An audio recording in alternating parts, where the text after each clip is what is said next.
Well guys, I'm on the MSC Seascape and I'm going to show you how these smart elevators work.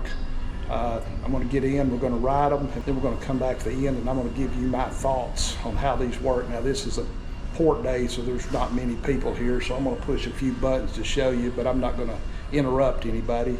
So let's get started. Okay, when you walk up, there's a keypad. I'm going to go to deck 16, so I put deck 16. And it'll tell me what car to ride in. And you look right up here and it says 14 seconds. And there's D, A, B, and C. Now I can also push another one. Say I push 18. It's also going to D. So you look up here, 18 and 16 going to D. So I'm going to get in. And if you'll notice, the two buttons I pushed, 18 and 16, is going there. But there's no more buttons. Only is a door closed and a door open.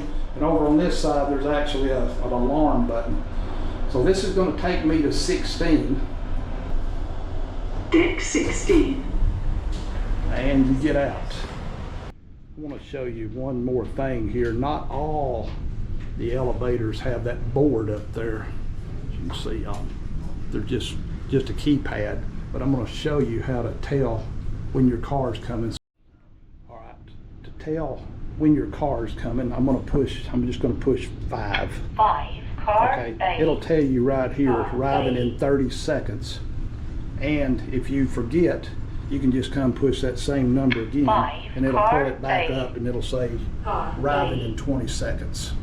So that's how you tell if you don't have the board or on one of the floors that has the board. Guys, I want to quickly give you my pros and cons of what I think of these smart elevators. I guess the pros is it'll get you there, and another pro is that they are big and they're fairly cool. If you've been on one of the newer Carnival ships like the Jubilee, you'll know them elevators are tiny and they're hot. Now, having said that, I think the concept is really good, but I think the programming is terrible. They can be 9 people sitting here going to 6 different floors, and they'll put everybody on the same elevator. Now, you know, sometimes you'll be sitting here and it'll say it'll be here in 30 seconds. It comes, the door opens up, and the thing's full. Well, if it would spread everybody out to different elevators, I think it would be a little bit better. So that's kind of the cons. It gets you there, but I think it could get you there faster if they programmed it better. Well guys, I hope you enjoyed this little demonstration of the smart elevators here on the MSC Seascape. Hey, if you did, please give me a thumbs up, subscribe to my channel, check out my other cruise videos here at the end. Till next time, happy cruising.